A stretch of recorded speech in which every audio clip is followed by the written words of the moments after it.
এবারে আপনি এই যে যেতে পারলেন না, এর ফলে কি আপনার কি তালিকা থেকে কি তাহলে নামটা যে আপনি যে বাদ হয়ে যাওয়া নামটা আপনি ফেরাতে চাইছেন সেটা কি তাহলে আর ফিরবেন, আপনাকে দেশছাড়া হতে হবে? এমন নানা ধরনের প্রশ্ন মানুষের মনে ঘুরতে শুরু করেছে, অনেক রকমের ভয় কাজ করছে। আমরা আলোচনা করছি, আমার সঙ্গে অনির্বাণ রয়েছে এবং আমার সঙ্গে রাহি রয়েছে, দীপক রয়েছে আমাদের সঙ্গে অনলাইনে। অনির্বাণ, এই প্রশ্নটা তো চলেই আসছে সাধারণ মানুষের মনে ভয়। ধরো আজকে আমাকে ডাকা হলো হিয়ারিংয়ে, কোনো একটা এমার্জেন্সি হলো, আমি ধরে নিলাম মেডিকেল এমার্জেন্সি হলো, আমি পৌঁছতে পারলাম না, তাহলে কি আমার নামটার তালিকায় থাকবে না? কোনোভাবেই কি আর উঠবে না? আমি তাহলে কি দেশের নাগরিক নই? না দেখো, এই মুহূর্তে দাঁড়িয়ে তেমনটা নয়, এতটা আতঙ্কিত হওয়ার কিছু নেই। এই প্রক্রিয়া দীর্ঘ 1 মাস ধরে চলবে এবং সেই 1 মাসের মধ্যে তোমাকে সময় দেওয়া হবে এবং তুমি যদি সেই ডেটে না যেতে পারো তাহলে অবশ্যই অন্যান্য ডেটে অবশ্যই সময় দেওয়া হবে এবং সেটা কিন্তু ইআরও এইআরও যারা রয়েছেন এবং বিএলও যারা রয়েছেন তারা নিজেদের মধ্যে ঠিক করে বিষয়টাকে কিন্তু একটা দিনক্ষণ দেখে সেই জায়গায় তাদেরকে ডাকা হবে এবং ডেকে সেই এসআইআর প্রক্রিয়া সম্পূর্ণ করা হবে বা যে সেকেন্ড স্টেজে যে ফর্ম 6 রয়েছে সেটা যেভাবে পূর্ণ করা দরকার সেটা প্রয়োজনীয় মতো করে করা হবে। এবং তাছাড়াও কিন্তু এই মুহূর্তে দাঁড়িয়ে এখনই বলে দেওয়া এটা যাচ্ছে না যে ভোটার তালিকায় নাম না থাকলে বা একেবারেই যদি কোনো রকম লিঙ্ক না পাওয়া যায় তাহলে তুমি নিষিদ্ধ হয়ে যাবে বা এই মুহূর্তে সিটিজেনশিপ তোমার চলে যাবে, এমনটা কিন্তু বলা যায় না। ফলে সে জায়গায় দাঁড়িয়ে আগামী দিনের জন্য আমাদের তাকিয়ে থাকতেই হবে যে ঠিক আর কি প্রক্রিয়া হয়, আর নিশ্চয়ই কোনো না কোনো সুরাহা থাকবে সেখানে দাঁড়িয়ে, কিন্তু সেটাই আমাদের এই মুহূর্তে দেখার। অবশ্যই অবশ্যই আমাদের সঙ্গে টিটাগড় থেকে দীপকও রয়েছে। দীপকের থেকেও কিন্তু অনেক কিছু তথ্য অবশ্যই আমাদের নেওয়ার আছে, কারণ দীপক এই মুহূর্তে যেখানে রয়েছে সেখানেও প্রচুর মানুষজন এসেছেন, বিডিও অফিসে মানুষজন ভিড় করেছেন এবং টিটাগড়ের যে একটা ছবি আজকে আমরা সকালবেলা দেখেছি সেখানে মানুষজনকে একেবারে চন্দনের টিকা লাগিয়ে তাদেরকে তারপরে পাঠানো হচ্ছে হিয়ারিংয়ের জন্য। মানে বিষয়টা খানিকটা এরকম যে যেন যাও এবং বিজয়ী হয়ে এসো।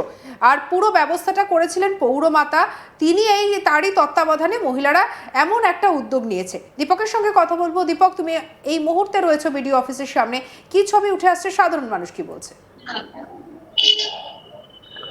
দেখো, এই মুহূর্তে আমি রয়েছি পানিহাটি যে বিধানসভা, সেই বিধানসভার অন্তর্গত 3 নম্বর দেশবন্ধুনগর জিএসএফপি স্কুল। এখানে একটি সেন্টার করা হয়েছে এবং এই সেন্টারে 22 নম্বর এবং 23 নম্বর পার্টে যে সমস্ত ভোটাররা যাদের নো ম্যাপিং এ নাম এসেছে, অর্থাৎ যাদের যে ম্যাপিং অনুযায়ী হয়নি, সেই সমস্ত ভোটারদের এখানে ডাকা হয়েছে এবং সকালবেলা থেকে চলছে। এবং এই একটি ঘর করা হয়েছে, সেখানে ইআরও এইআরও পাশাপাশি মাইক্রো অবজারভার যিনি আছেন তারাও আছেন। তারা পুরো বিষয়টি চেক করছেন এবং যেখানে এখনো পর্যন্ত যেটি জানা যাচ্ছে যে 2002 এর যে তালিকা, সেই তালিকার সাথে যাদের এবারে যেই খসড়া তালিকা করেছে তাদের মিল নেই কের কোন অর্থে। সেখানে নামের ভুল থাকতে পারে, সেখানে টাইটেলের কোনো ভুল থাকতে পারে, হয়তো ঠিকানার কোনো ভুল আছে। এইরকম ধরনের যে সমস্ত ভুলগুলো আছে সেই সমস্ত লোকগুলোকে মূলত এখানে ডাকা হয়েছে।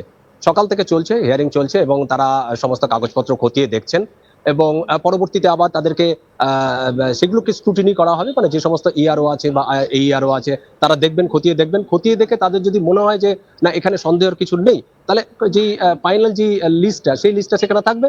যদি তাদের কোথাও মনে হয় যে এখানে সন্দেহের জায়গা আছে, যে সেই সমস্ত কাগজপত্র সেগুলো ঠিকঠাক নেই, তাহলে সেক্ষেত্রে তাকে হয়তো আবার ডাকা হতে পারে, আবার হয়তো তাকে নোটিশ পাঠানো হতে পারে। এইরকমই হয়েছে, যদিও সরকারি তরফ থেকে বা যারা ইআরও বা এইআরও আছেন তারা মুখ খোলেনি সংবাদ মাধ্যমের সামনে। কিন্তু যে সমস্ত ভোটাররা আসছেন তাদের মনে একটা আশঙ্কা রয়েছে যে যদি ভোটার তালিকায় নাম না ওঠে, অর্থাৎ ফাইনাল লিস্টে যেটি, সেখানে যদি নাম না ওঠে তাহলে তাদের কি হবে, তাহলে তাদেরকে কোথাও আটকে রাখা হবে বা ফেরত দেওয়া হবে বা কি প্রক্রিয়া, এইটা নিয়ে কিন্তু তাদের মনে একটা সংশয় রয়েছে। আমরা যারা আছি পেশায়, আমাদের মনেও কিন্তু একটা আছে, কারণ এই সম্পর্কে সঠিক কোনো ধারণা কারোই নেই, কারণ নির্বাচন কমিশনও বারেবারেই তাদের যে ডিসিশন, সেই ডিসিশন কিন্তু পরিবর্তন করছেন এবং বেশ কিছু সংশোধন আনছেন। আমরা দেখেছি কালকে যে মতুয়া শ্রেণীর মধ্যে, মানে অর্থাৎ মতুয়া নাগরিক যারা আছে তাদের মধ্যে একটা আশঙ্কা ছিল, সেই আশঙ্কা হতে যে তাদেরকে নাম থেকে বাদ দেওয়া যেতে পারে। একেবারে দীপক একেবারে এই বিষয়টাতেই আসবো যে এই মুহূর্তে দাঁড়িয়ে উত্তর 24 পরগনা মতুয়া গড় বলা হয় তাকে, ঠাকুরনগর, এবং সে জায়গায় কিন্তু মতুয়াদের একটি কোথাও গিয়ে কিন্তু চিন্তার বিষয় যে ঠিক কি হবে, মতুয়ারা আদেও তারা ফর্ম 6 পূরণ করতে পারবেন কিনা, তারা আগামী দিনে ভোট দিতে পারবেন কিনা, এবং ভোট দিতে না হলে কেন্দ্রীয় সরকারের ওপর যে নির্ভর করছে তাদের সিটিজেনশিপ, সেটা হবে কিনা, সেই বিষয়ে কি জানা যাচ্ছে এবং সেখানে কতটা আতঙ্কের পরিবেশ রয়েছে? না, আতঙ্কের পরিবেশ একটা ছিল। গতকাল পর্যন্ত আতঙ্কের পরিবেশ ছিল এই মতুয়ার যারা ভোটার সেই সমস্ত জায়গায়। কারণ তুমি জানো যে এই সমস্ত ভোটাররা যারা ধর্মীয় নির্যাতনের শিকার হয় ওপার থেকে, অর্থাৎ বাংলাদেশ থেকে বা বিভিন্ন দেশ থেকে এসছেন। এবং মূলত এই যে ঠাকুরনগরের যে সমস্ত মতুয়ারা, তারা মূলত বাংলাদেশের নাগরিক, এবং তারা সেখানে ধর্মীয় নির্যাতনের শিকার হয়ে এই পারে চলে এসছেন, অর্থাৎ পশ্চিমবঙ্গে চলে এসছেন। তাদের মনে একটা আশঙ্কা ছিল, কিন্তু গতকাল রাতে যখন ইলেকশন কমিশন জানিয়ে দেয় যে সিএ অর্থাৎ সিটিজেনশিপ অ্যামেন্ডমেন্ট অ্যাক্টের যে সার্টিফিকেট যদি তাদেরকে থাকে, তাহলে তাদেরকে ভোটার তালিকায় তাদের নাম তুলতে কোনো রকম বাধা নেই, অর্থাৎ সেটাকে গ্রাহ্য করা হচ্ছে। এই খবরটার পড়ার পর কিন্তু মতুয়ার যে সমস্ত ভোটার যাদের নাম ওঠেনি, তাদের মধ্যে একটা স্বস্তির হাওয়া এসছে। যদিও এখনো পর্যন্ত তারা মিডিয়ার সামনে মুখ খোলেননি, কারণ তাদের বক্তব্য যে পলিটিক্যাল পার্টি থেকে অর্থাৎ রাজনৈতিক দলগুলো থেকে তাদের এরকম করে এখনো পর্যন্ত কোনো আশ্বাস বা এরকম কিছু আসেনি। বিজেপিও এখনো পর্যন্ত কোনো মুখ খোলেনি, তৃণমূলও মুখ খোলেনি। সুতরাং তারা আরেকটু সময় নিতে চাইছেন, আরেকটু ভেবে চিন্তে নিতে চাইছেন। কাগজপত্র তাদের কাছে আসুক, আসার পর তারা হয়তো সংবাদ মাধ্যমের সামনে মুখ খুলবেন, এরকম যে জানা গেছে। এবং আমরা বেশ কয়েকজন মতুয়ার সাথে কথা বলেছি, যারা ভোটার, যারা নাগরিক, তারাও বলছে যে এই মুহূর্তে তারা সংবাদ মাধ্যমের সামনে মুখ খুলবেন না। এবারে তারা দীপক, আগে যদি একটু তাদের কথা বলা সম্ভব হয়, তুমি এই মুহূর্তে দেখতে পাচ্ছি যেখানে রয়েছে প্রচুর সাধারণ মানুষ রয়েছে যারা এসেছেন, যারা অনেক উদ্বিগ্ন, তাদের সঙ্গে যদি একটু কথা বলো। হ্যাঁ, আমি কথা বলবো একটুখানি। জেঠিমা, দিদি, উনি কি কথা বলতে পারবেন? আচ্ছা, আপনি কি জন্য এসেছিলেন? আপনার কাকে নিয়ে এসেছেন? এটা আমার মা। এটা মা। কি হয়েছিল কি? ওনার ভোটার লিস্টে নাম ছিল না, এই নামটা এখন বিওলোরা গিয়ে আবার এসে কাগজ দিয়ে এসছে।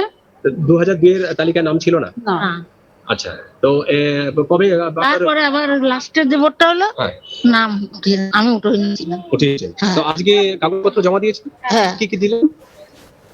কি কি কাগজপত্র দিলেন? Aadhaar card, voter card, PAN card, এনারা কি আর বললেন? বাড়ির দলিল। দলিল নিয়ে চেয়েছেন। কি বললেন এনারা? বললো উঠে যাবে, উঠিয়ে দেবে বলেছেন? আচ্ছা, জানি না কি করবে, তাই নাকি? তো আপনার ভগবান জানে। একটা আশঙ্কা আছে। দীপক, ওনাকে দেখে প্রচন্ড চিন্তিত মনে হচ্ছে, অসুস্থ তিনি, বোঝা যাচ্ছে। তাকে জিজ্ঞেস করো যে আগে যে 2002 এর ভোটার তালিকা কেন নাম ছিল না বা কি অসুবিধা হয়েছিল। 2002 এর যে ভোটার তালিকা, সেখানে কি নাম ছিল আপনার? না, 2002 এ নাম ছিল না। ছিল না, ছিল না। তারপরে আমি নাম তুলেছি আবার। তারপরে নাম তুলেছেন? আবার ভোট আগে কি ভোট দিয়েছেন? অনেক। অনেকবার ভোট দিয়েছেন। তো জন্ম কোথায়? এখানেই? হ্যাঁ, তো এখানে না, জন্ম ছিল বাংলাদেশে। বাংলাদেশ। কবে এসেছেন বাংলাদেশ থেকে? বহুদিন আর আগে। দীপক, যদি একটু জিজ্ঞাসা করা সম্ভব হয় যে কত সালে ওনারা এসেছিলেন ভারতে? আমার বিয়েও হয়নি। আচ্ছা, মনে পড়ে কত সালে ওখান থেকে এসেছিলেন? মনে পড়ে না? ওই সব বলতে পারবো না। আপনার ছেলে মেয়ের জন্ম তো সব এখানেই? হ্যাঁ, সব সব এখানে? দুটোই মেয়ে। দুটো মেয়ে এখানে জন্ম হয়েছে।